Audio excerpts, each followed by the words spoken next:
Coucou les amis, les petits gueux, des fafa, mimi, lala. Do, ré, mi, fa, sol, la, si, Ça commence bien. Au début, j'ai dit que j'allais être sérieuse, puis finalement, c'est moins marrant. Les gueux, j'ai décidé de vous faire une vidéo d'utilité publique. Non, c'est pas vrai. En fait, tout le monde s'en balèque de ce que j'utilise comme produit dans mes vitrines, les insecticides, la chaleur, la lumière. Mais vous êtes quand même super nombreux à être intéressés. Donc, pour tous ceux que ça intéresse, je vais vous parler de ça aujourd'hui dans ma vidéo. D'abord, on va se fumer une petite cigarette, ça fait longtemps. Ouais, ça fait des mois et des mois que vous me demandez, puis j'ai tendance à vous répondre individuellement. Je me disais, fais une vidéo sur ce sujet-là, la gueuse, on te l'a demandé plusieurs fois. Après, tu seras tranquille, et si jamais quelqu'un te casse les couilles à te demander, tu peux le renvoyer sur le lien de ta vidéo, ça ira plus vite. Sachant que je dis, si quelqu'un te casse les couilles, personne ne me casse les couilles, vous me cassez absolument pas les couilles, juste j'avais envie de dire le mot couille. Désolé. Alors, parce que je vous ai montré tout ça en story, en story Instagram la dernière fois, que j'ai mis en pastille à la une, mais vous êtes beaucoup sur YouTube à ne pas avoir Instagram, et ça, j'ai tendance à l'oublier. Les grillons se mettent à chanter. On adore. La lumière, elle est pas ouf. En fait, la lumière, elle est bien, mais c'est juste qu'il y a de la lumière partout, mais que j'ai aussi la lumière dans mon dos, et ça, c'est pas ouf. J'ai plein de nouvelles feuilles sur mes anthuriums, c'est magnifique. Vous savez quoi, on va commencer par les engrais que j'utilise. D'accord ?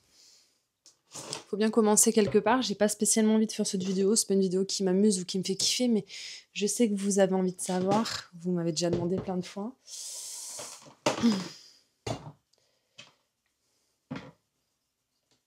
Donc c'est maintenant. Et puis aussi, je vais vous parler des accessoires que j'utilise. Parce que vous me demandez souvent comment je fais les trous dans mes pots, etc. Je viens de retrouver la tubeuse et le tabac à monsieur. J'étais sûre que c'était pas moi qui lui avais pris. Et en fait, c'était moi, mais en même temps, le contraire aurait été bizarre. Moi, j'ai pas 50 000 trucs, 50 000 produits, 50 000 accessoires pour m'occuper de mes plantes, parce que vous me connaissez, j'aime bien quand c'est rapide, quand c'est simple, quand c'est efficace. J'aime pas avoir 10 000 trucs, j'ai pas envie d'avoir à réfléchir. Et du coup, voilà, en engrais, il y en a 2 que j'utilise depuis un sacré paquet d'années, si tu te demandes. Attends. Parce que du coup, là, tu suis ma tronchasse. Hop. Voilà, écoutez, c'est pas ce que je voulais faire, mais du coup, c'est très bien. Alors, depuis toujours, parce que vous me dites, ouais, tes plantes, elles sont belles, elles grandissent vite, elles ont des belles racines, nanani, nanana. Écoutez, je mets quasiment jamais rien dans mes plantes, que de l'eau. Je mets jamais de trucs... Je vais le dire et je vais le redire comme je le redis depuis des années, ça n'a pas changé malgré le fait que j'ai plein de copines qui utilisent 10 000 produits. Je reste sur mon avis de dire que moi, les gens que je vois en vidéo mettre 50 000 produits dans leurs plantes, j'ai l'impression que leurs plantes, elles vont toujours mal, elles sont toujours moches.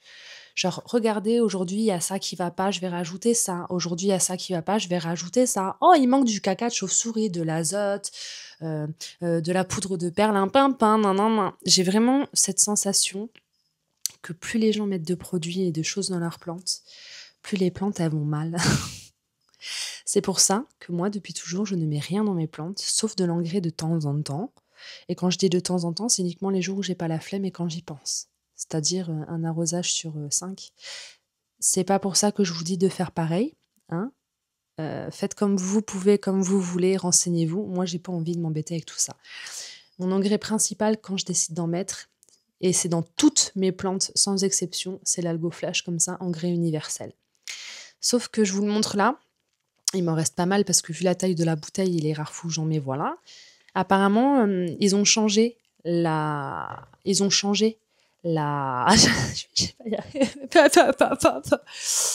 Bon, bref, ils ont changé la composition. Apparemment, maintenant, il est pourri. Je sais pas.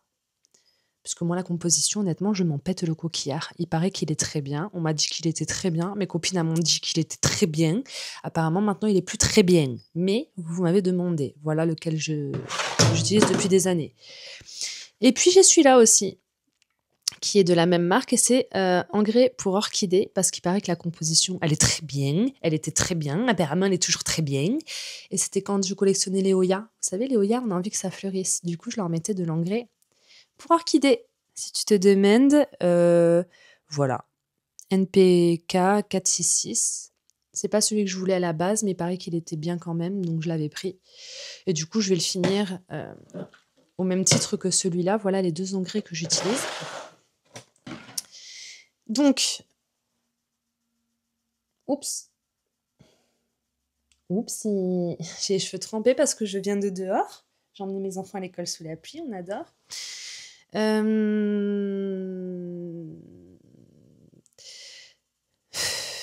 Est-ce que je dois parler de ça maintenant ou pas? Je suis pas sûre. J'ai reçu d'autres engrais à tester d'une marque que j'adore, mais je vous en parlerai peut-être plus tard ou peut-être pas. Je sais pas encore en fait ce que je vais faire. Mais en tout cas, je vais pas vous en parler maintenant. Là, je vous parle de ce que j'utilise, ce que j'ai testé et ce qui est sûr à mes yeux. Voilà. Ça, je peux pas, j'ai pas de retour, je peux pas en parler. On va parler maintenant des insecticides que j'utilise. Moi, j'ai 3 insecticides que j'utilise. On va dire 4, mais le 4e, c'est pas un insecticide, il est où ce camp?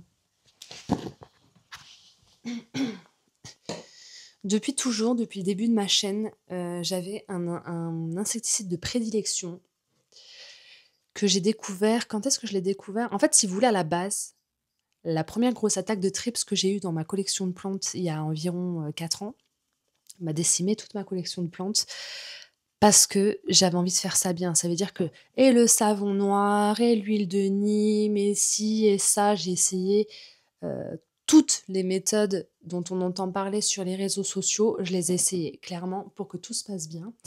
Et le résultat a été tel que toutes mes plantes sont mortes. Quand je te dis toutes, c'était dans un moment où... Parce que moi, j'ai eu 2 grands moments dans ma vie de plantes addicts, je ne sais pas si vous les avez vécus, où j'ai totalement arrêté les plantes pendant quelques mois. La première fois, c'est quand j'ai eu ma première grosse attaque de trips. J'ai arrêté pendant des mois et des mois. Je me suis débarrassée. Attendez, j'ai un appel.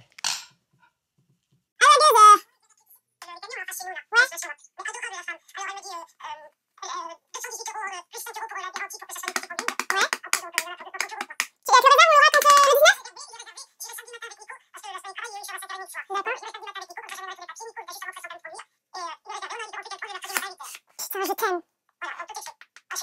Pour une fois dans votre vie, c'est un truc simple. Pour une fois dans votre vie, il y a un truc qui est pas compliqué, qui se fait naturellement et de manière simple. Putain, c'est pas souvent, hein.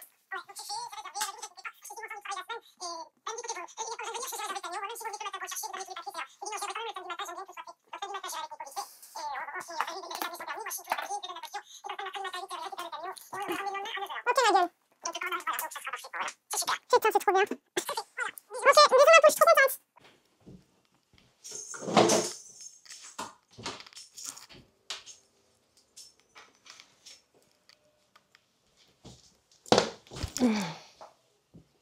Il y a des travaux, j'espère que vous allez m'entendre quand même.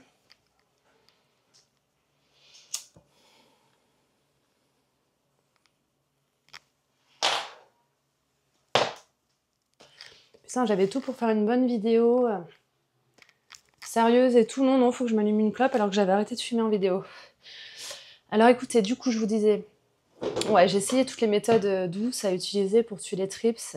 Honnêtement, si parmi vous, il y en a qui ont été envahis de trips et qui ont réussi à les éradiquer avec de l'huile de Nîmes, avec du savon noir, du produit lave-glace, de l'essence... Non mais dites-moi.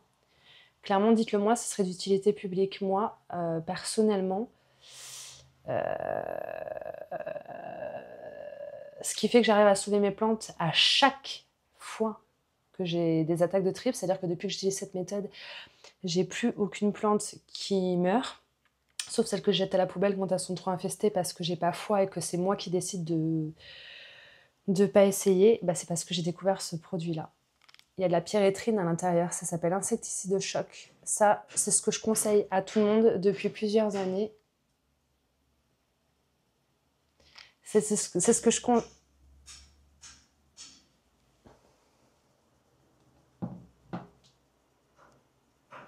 Je les déteste. attention à ce que tu vas dire, parce qu'après tu vas dire oui, j'aimerais bien qu'il meure, parce que je les déteste, et puis après, tu vas te retrouver au commissariat. Oh putain, je te jure, attends. On va faire avec insecticide choc. Voilà, alors ça, à un moment, dans les rayons de Jardiland, on les avait plus. J'avais entendu que ça allait être interdit à la vente et qu'on n'allait plus avoir le droit d'en avoir, et finalement, c'est revenu. Donc, je suis bien contente. Ça, c'est un insecticide incroyable. Il suffit pas toujours. C'est-à-dire que si vous utilisez cet insecticide, moi, les rares fois où j'ai eu des trips et où je m'en suis servi, c'est pas tu le prends, tu fais pchit-pchit sur une ou deux plantes et basta. Si tu veux que ça fonctionne, il faut traiter toute ta collection. Même si tu en as 200, même si tu en as 300, il faut toutes les traiter. Il y a pas mal de vidéos à moi où j'ai eu des trips et où je les ai traitées. Je vous ai montré en vidéo comment je faisais. C'était radical. Et en plus, les plantes, à chaque fois, elles s'en sortaient bien, quoi. N'ayez pas peur.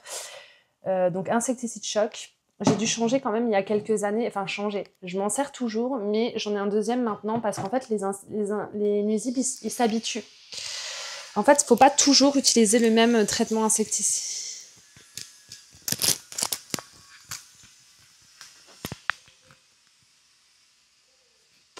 Faut pas toujours utiliser le même traitement insecticide parce que les nuisibles, ils s'habituent au traitement et ils deviennent résistants. Du coup, j'ai changé d'insecticide. C'était pas à cause des trips que j'avais eu envie de changer. C'était à cause des cochenilles. Bien que les trips s'habituent aussi au traitement insecticide, j'ai eu des cochenilles sur une Oya. J'ai fait 2 traitements à l'insecticide choc, mais hardcore. Genre, j'étais persuadée que ça allait bien se passer. Je l'avais entièrement trempé dans l'insecticide. Figurez-vous que les cochenilles sont revenus. Je me suis aperçue qu'ils avaient une certaine résistance à mon insecticide choc. Alors, j'ai commandé celui-là. C'est le KB Multisect. Mais celui-là, il est interdit à la vente en Europe, donc vous ne pouvez pas le trouver sur les sites européens. Si vous avez besoin, prenez bien la photo parce que c'est celui-là et pas un autre. Il y en a pas mal de cette marque où la bouteille se ressemble, mais moi, c'est celui-là que j'utilise. Et du coup, il est encore mieux qu'Insecticide Choc. Voilà, on va pas en parler pendant 150 ans. Je vais pas vous dire les compositions, les trucs, sinon la vidéo, elle va durer trop longtemps. Je les déteste. Vraiment.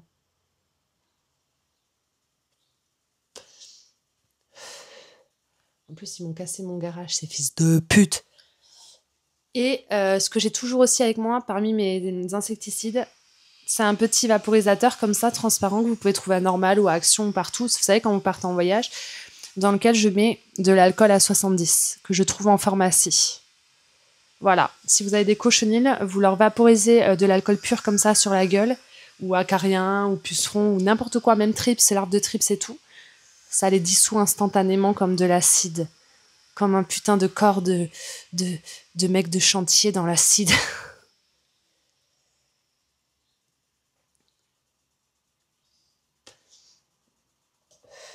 Si tu te demandes, est-ce que je vais bien? Et alors, je suis là à quelques stations de train. Ensuite, les cyarides. Les espèces de pucerons, des espèces de petits moucherons là, de terreau de merde qui nous font des larves dans les peaux. Alors moi, c'est jamais arrivé jusque-là. À l'époque, quand j'avais des cyarides, j'avais tendance à, quand il fallait arroser les plantes, je les laissais bien sécher et puis je faisais un mélange d'eau avec l'insecticide et je trempais mon pot dans l'eau avec l'insecticide pour tuer les cyarides. C'était un peu relou.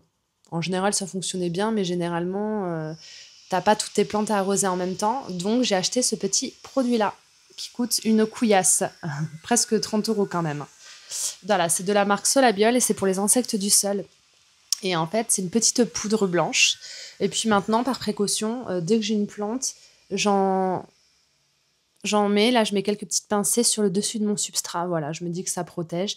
Et depuis que je l'utilise, ça marche quand même pas mal, parce que j'ai de moins en moins de cyarides, c'est très rare quand j'en ai, si j'en ai 2-3 dans une vitrine, voilà, je m'arrange pour en remettre, et c'est plutôt cool, ça fonctionne bien.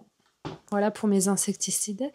Et sinon, vous avez les pièges collants qui sont super efficaces pour les cyarides. Moi, quand je mettais mes pièges collants jaunes dans mes vitrines, j'ai remarqué, ils se collaient par centaines dessus. Vraiment, quand j'en avais beaucoup, ils se collaient tous. Mais il y en avait toujours qui échappaient à la chose. Donc,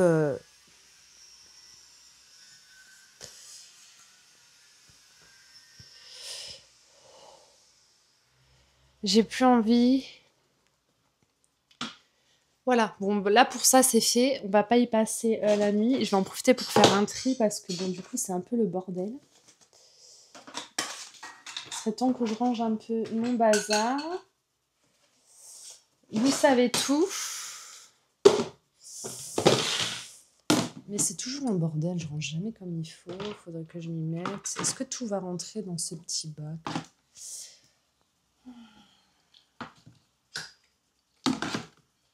Voilà, c'est tous les produits que j'utilise vraiment principalement pour le moment. Et il y a pas mal de produits que j'ai envie d'essayer. Je vais pas tarder à m'y mettre. Je vous montre. Par exemple, celui-là, Extra Roots. C'est en cours, si tu te demandes. Hop, voilà. Je mets tout dans un petit bac à portée de main pour être tranquille.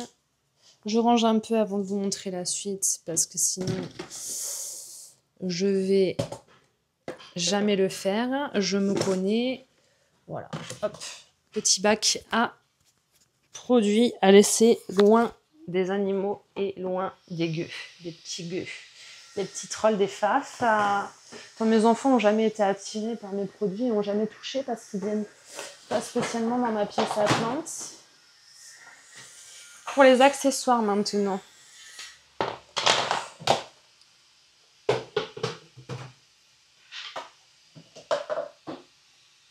Faut que j'arrose mes plantes.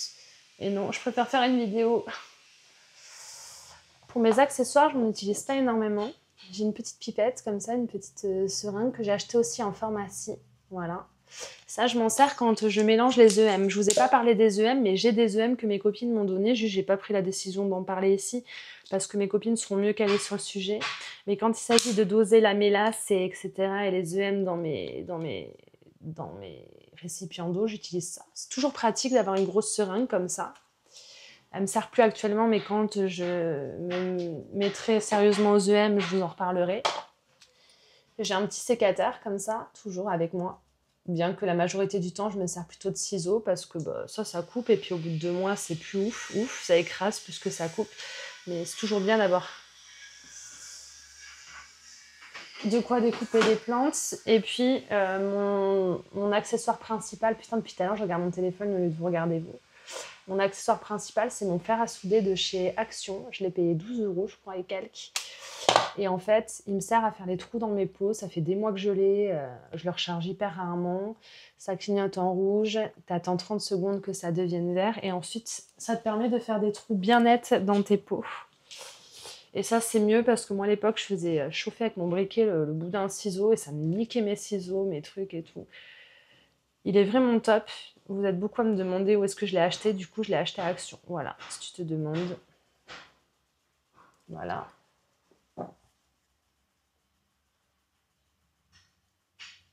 Hop, voilà. Par contre, bon, ça pue, hein, le plastique fondu, vous vous en doutez. Il est vendu avec son socle, une petite éponge normalement, mais je l'ai plus. Je suis brûlée, je m'en sers pas. Et donc, l'accessoire principal, si je devais en garder qu'un dans tous ceux que j'ai, ce serait celui-là. Alors ça, je l'ai payé pareil, 3-4 € chez Action. C'est un hygromètre. Et c'est grâce à ça que je sais si je dois ou non arroser une plante. Je ne fais jamais à l'œil nu, je ne fais jamais en soulevant pour peser le pot. J'ai jamais eu vraiment confiance en moi. Depuis que j'ai ça, il n'y a aucune erreur possible et je ne jure que par ça. J'ai dû en acheter, ça doit être le 6e que j'achète depuis que j'ai commencé les plantes, donc c'est que ça dure quand même suffisamment longtemps. Avant, je l'ai payé 15 balles, voire plus, dans les Truffaut et tout. Et je me suis aperçue que ceux-là, de chez Action, ils marchent très bien, j'en ai 2. En fait, c'est simple, quand vous plantez dans la plante, moi, si c'est dans le bleu ou dans le vert, je ne fais rien, j'arrose que si c'est dans le rouge. Voilà, si vous voulez savoir comment, quand arroser vos plantes, ça, c'est top. Maintenant, il va falloir que je vous montre quelques installations dans mes vitrines parce que vous avez été extrêmement nombreux à me demander comment tu as agencé tes vitrines, comment tu as fait. Alors moi, ça va être rapide, ça va être très simple. Je vais vous montrer. Tiens, ma banane, elle aurait pu me servir à accrocher mon micro pour une fois que j'ai un truc utile. Voilà. Je vais devoir vous montrer parce que c'est toujours mieux que d'expliquer. Donc moi, j'ai 3 vitrines. Vesta, comme ça, de chez Ikea. dans chacune d'entre elles, j'ai comme accessoire ça. Ça vous permet de savoir en temps et en heure, l'heure déjà, la date, mais surtout la température et l'humidité de chacune de vos vitrines. Donc là, on est à 21 degrés pour 77% d'humidité. Dans celle-ci, non, celle-ci, on est à 21 degrés pour 68% d'humidité. Il y a moins d'humidité que dans celle d'avant parce que dans celle-ci, c'est celle qui a un tapis chauffant à l'intérieur. Dans le fond, il y a un tapis chauffant. Il n'y en a pas dans les autres, mais donc forcément, ça chauffe plus. Donc, il y aura forcément un peu plus d'humidité. Pourtant, 21 degrés. Donc, vous voyez, le tapis chauffant, c'est pas non plus... ça fait pas non plus une grosse différence. Celle-ci, elle est à 20 degrés et à 92% d'humidité. Pourquoi certaines ont plus d'humidité que d'autres? C'est très simple. Celle-ci a plus d'humidité parce qu'il y a beaucoup plus de plantes. En plus, j'en ai arrosé il n'y a pas longtemps. C'est simple, si vous arrosez vos plantes, l'humidité va augmenter. Si les plantes elles sèchent, il y aura moins d'humidité.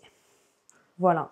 Là, il y a moins de plantes, donc il y a moins d'humidité. Là, il y a tout autant de plantes, mais par contre, il y a un tapis chauffant, donc forcément, ça diffère. Voilà. C'est pour ça, quand vous vous demandez, ouais, comment tu fais pour avoir autant d'humidité dans ta vitrine, par exemple, tu as envie d'avoir plus d'humidité, tu arroses tes plantes un peu plus en même temps, tu t'arranges pour que les arrosages soient espacés. Et pour arroser plus de plantes, et plus tu arroses, plus c'est humide forcément. Donc ce que j'ai fait, j'ai pas mis de joints dans mes vitrines Rusta, donc ça veut dire que l'air y passe.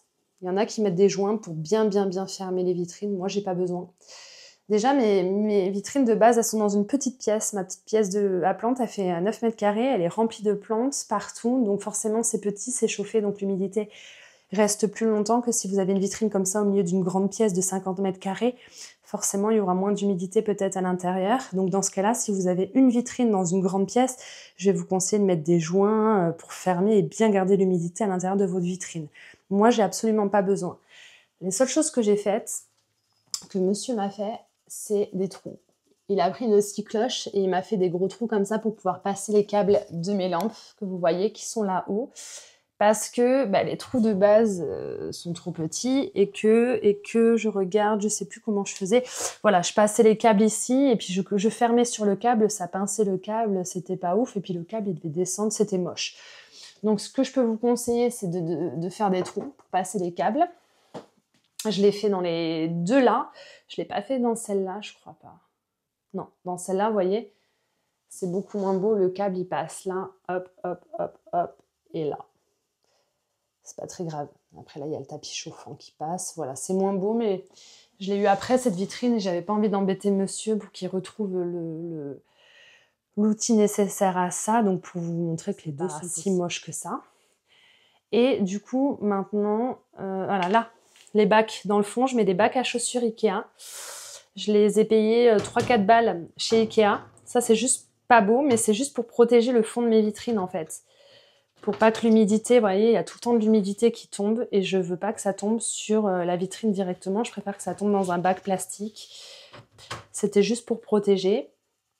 Et en fait, c'est les seules choses que j'ai mises dans mes vitrines. Voilà, pour ceux qui se demandaient. Je vais devoir vous montrer mes... Alors là, le truc que vous me demandez le plus, c'est mes rampes. Où est-ce que j'ai chopé mes rampes? Donc je vais en sortir une parce que je me souviens plus de la référence. J'espère que c'est écrit dessus. C'est la marque Secret de Jardin. Aïe. Je les aime bien parce que tu vois, là, j'ai besoin de te montrer. Elle a été allumée depuis des heures et des heures. Et ben, c'est pas grave. C'est pas brûlant. Ça chauffe jamais au point de brûler. Tu peux toujours la prendre à pleine main et te la... Oh, ça fait du bien. Te la coller sur le visage. C'est pas brûlant comme certaines lampes, comme par exemple mes Sunsi, là, les ampoules, tu la prends à pleine main, l'ampoule, tu te brûles la main de malade, ça brûle. Genre, des fois, je prenais mes Oya, l'ampoule a touché mon bras, je me retrouvais avec une brûlure. Là, c'est bien, c'est pas le cas. En fait, c'est des rampes comme ça, c'est pas spécialement beau, c'est vraiment une rampe nue. Et j'aurais pas dû enlever celle-ci, parce que du coup, la lumière est pourrie. Il y a plusieurs catégories. Alors, il y a les plus courtes, comme ça. Moi, c'est une 20 watts. Il y en a qui existent en 40 watts, mais je crois qu'elles sont juste plus longues. C'est les 20 watts. Moi, j'ai pris à spectre spécial pour floraison. Alors, vous me demandez souvent pourquoi j'ai pris celle-ci. Par pur hasard. En fait, je suis allée au magasin. J'ai dit, j'ai besoin de lumière au-dessus de mes plantes. Et je veux la lumière qui se rapproche le plus de la lumière naturelle du soleil. Et le mec, il m'a dit, prenez celle spéciale floraison. Je sais qu'il en existe une spéciale croissance. On m'a demandé pourquoi t'as pas pris plutôt celle spéciale croissance, juste parce qu'en fait, j'ai pas demandé s'il y avait croissance ou quoi. J'ai demandé celle qui se rapprochait le plus de la lumière naturelle, et du coup, il m'a dit floraison. J'ai pris floraison, j'en ai été contente. Et du coup, bah, j'ai pris exactement les mêmes pour toutes les autres vitrines, parce que moi, j'ai des tickets des tocs qui font que quand j'ai un truc, il me faut le même pour tout, parce que sinon, ça me gêne. Donc, quand tu l'achètes, tu l'as comme ça. Et puis, il y a des trous sur les côtés dans lesquels tu peux mettre des crochets en plastique. Sauf que moi, je voulais pas accrocher avec des crochets en plastique. Du coup, j'ai acheté des aimants. C'est des petits aimants comme ça. C'est les 4 pour 3-4 balles chez Action. Voilà. Ils se dévissent, hop. Et en fait, moi, je les passe... Attendez. On va faire ça bien. Je les passe comme ça et je les visse dans le trou. Alors, c'est pas bon de faire ça. Ils disent qu'il faut pas le faire. Moi, je vous montre comment je fais. Vous m'avez demandé comment je fais, moi. C'est pas bon parce que comme c'est un aimant, vous savez, les aimants, quand vous les achetez, évitez de les mettre en vrac dans votre sac à main. Faut pas que ce soit proche de vos cartes bleues, de vos cartes magnétiques et tout. Ça peut démonétiser ma chaîne YouTube. Non, ça peut niquer la carte bleue et tout. Faut pas les mettre à côté de vos clés de voiture et tout. Parce que ça peut niquer les puces, faire bouger les circuits à l'intérieur. Enfin bref. Là, c'est un peu le même système. Il n'est pas conseillé de mettre des aimants pour tenir vos rampes parce que ça peut vous niquer vos rampes apparemment. Je vous le dis, mais moi je le fais quand même parce que c'est la méthode la plus utile que j'ai trouvée. Qui fait que maintenant, j'ai juste à poser et ça s'aimante où je veux, quand je veux, dans le sens que je veux. Putain. Voilà. Je peux les monter où je veux. Et du coup... Oh! Aïe! C'était mon genou. Si tu te demandes. Voilà. Moi, je les mets là. Elle s'aimante direct. Je suis trop contente. Je peux très bien la mettre là, dans le fond. Mais j'aime bien la mettre devant pour être sûre que ça monte tout seul. Pour être sûre que tout le monde ait de la lumière.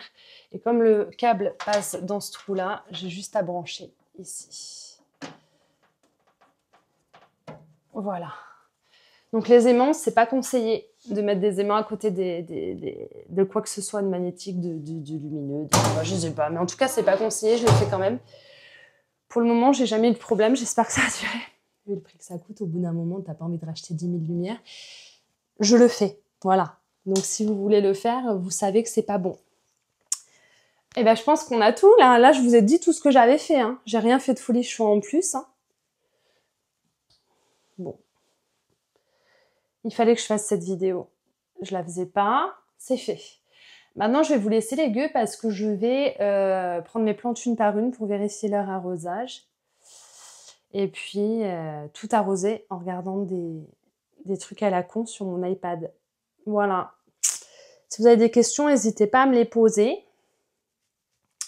Si vous avez besoin des dosages pour les engrais et les insecticides, bah, lisez la bouteille. Et puis, c'est tout ce que je peux vous dire. Hein. Putain, il était temps que je la fasse, cette vidéo. J'aurais pu la faire de manière plus sérieuse, mais... Écoutez, hein, ça m'a pris comme une envie de fumer une cigarette. Donc, c'est fait. Je suis contente. Bon. Ça fait longtemps qu'on filme ou pas? 30 minutes. Est-ce que j'ai la flemme de faire le montage de la vidéo? Est-ce que je vais tout vous mettre d'un coup sans faire de coupe? Ouais, je pense bien. Je pense bien. Bon, ben, je vous dis à bientôt, les gueux. Je vous fais des gros bisous.